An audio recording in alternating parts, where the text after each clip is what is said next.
commercials. These hands have never performed neurosurgery on a child, which is a good thing. I've wanted to try it before on my own kids, but I've never actually done it. But this is all my way of saying that I'm clearly not Ben Carson, even though I know everybody was very much looking forward to hearing from him tonight. I hope to at least be an adequate replacement for the evening. Isn't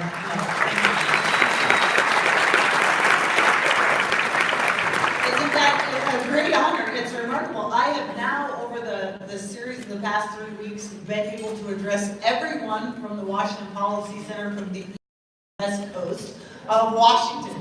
2,500 of you all together, and it is my deep honor to get to do that.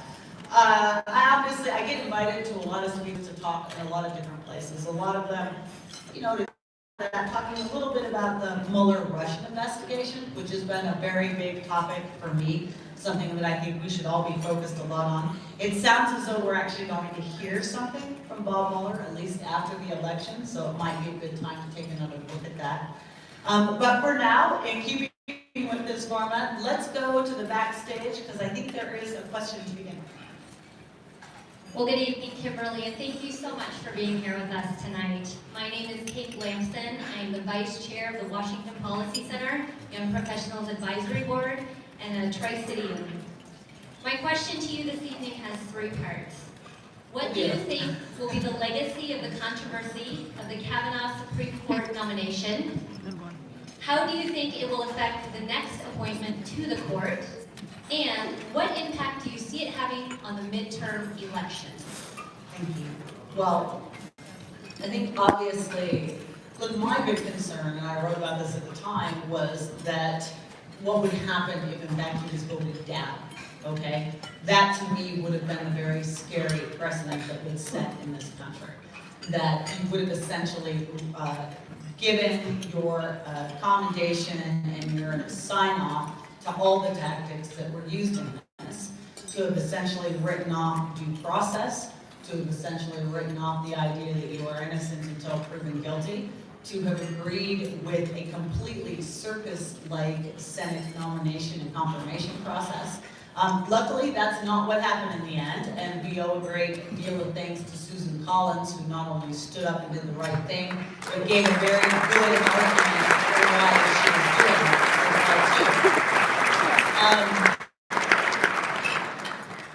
I think, look, to get to the midterm question next, because I think this is very important. We don't know who's going to win this midterm.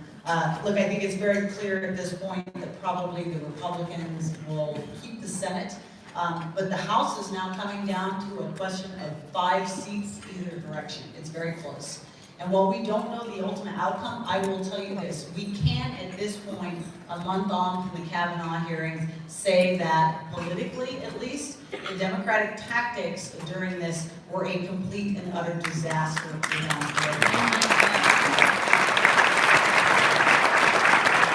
Because a month ago, we heard all this talk about a blue wave. They were close to having that happen. And a month ago, they were still in the potential territory of taking the U.S. Senate. That's not going to happen anymore. And that is a direct correlation to what happened to Cory Booker, Kamala Harris, Dianne Feinstein, the way that this was jumped on the nomination, and what people saw on their screens.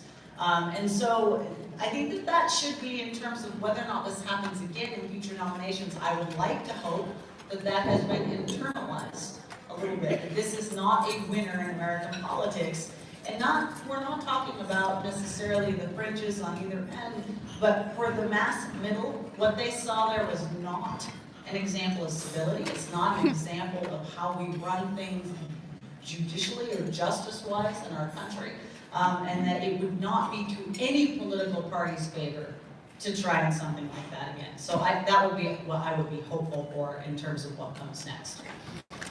We have another one? Think another question? Good evening, Kimberly. I'm Don Stafford. I'm a proud member of the Pillar Society and also a member of the Eastern Washington Advisory Board. My question tonight is twofold. The first is, what priorities should the President and Congress focus on around deregulation? And then the second part is, which areas could have the greatest impact on U.S. economic growth And how does that compare to the impact of the tax cuts? Yeah, so I'm one of those, you may not hear this view from a lot of people. I actually fundamentally believe that if you look at what has helped the economy the most over the last 2 years, obviously the tax cut matters. We care about tax cuts deeply, especially those of us in this room who care about free markets, free people. But I fundamentally believe that the new regulatory efforts that the federal government has taken have been even more important in terms of business investment, and what comes next than even the tax cut.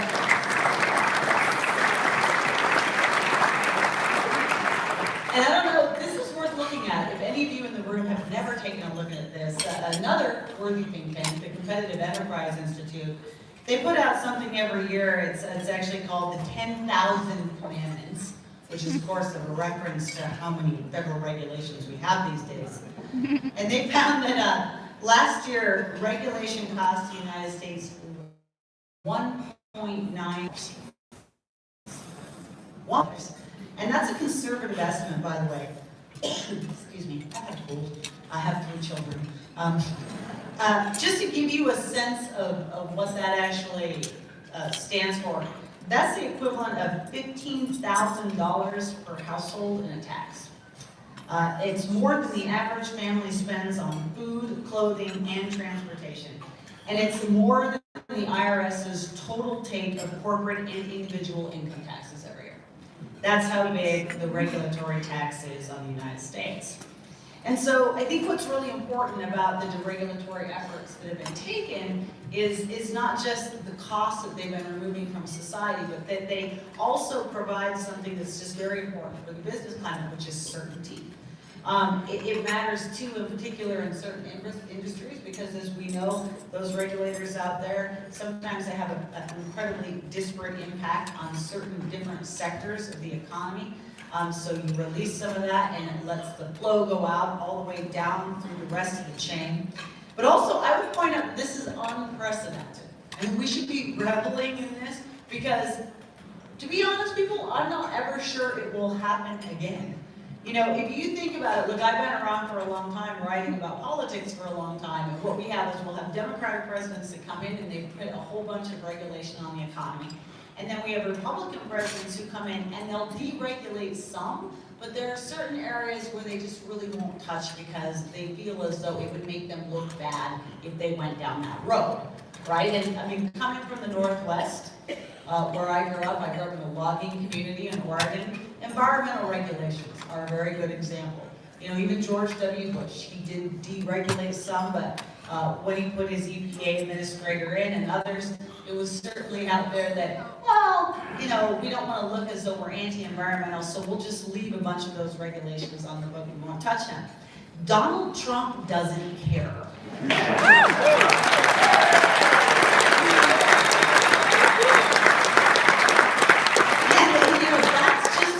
Unusual situation.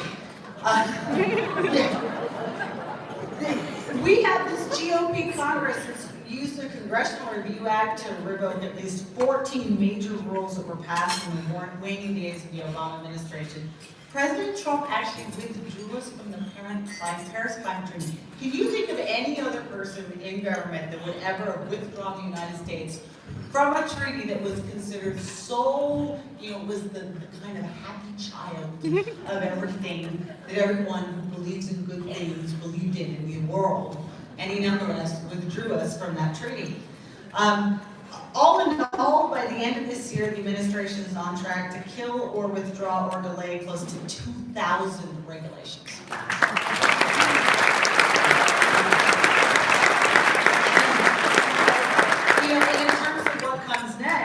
Look, a lot of the bigger ones are obviously done now. Cap and trade, the waters of the United States rule, some of these other things that were such a threat hanging over the economy.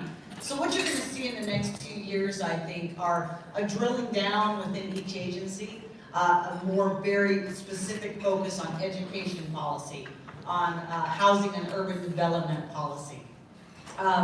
Also, this is really important and it gets overlooked. Don McGahn, who was the President's General Counsel, by the way, his last day was last week. He's gone. He's owed by everyone a round of applause, not just for his role in picking some of the Supreme Court nominees that we had and seeing them through, but also this was a guy, he worked in federal government himself. He was a federal election commissioner. And he came out of that job with an absolutely bitter view of the power of the federal bureaucracy. And every one of these judges that he has picked and chosen and helped put on the circuit courts or on the Supreme Court are fundamentally, they're good conservative justices, but also they have been trained their whole life in administrative law and in the separation of powers, and in making sure that the executive branch and its bureaucracy is not allowed to run roughshod over the statutes that our legislatures have actually passed. And a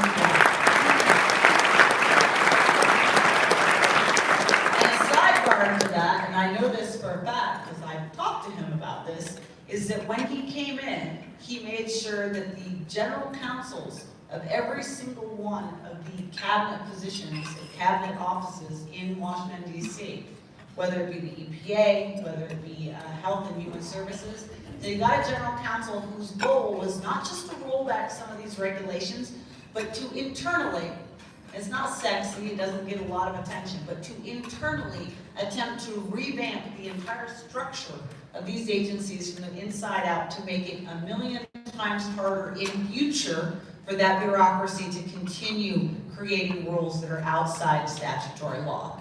So that's going to be important in the last year.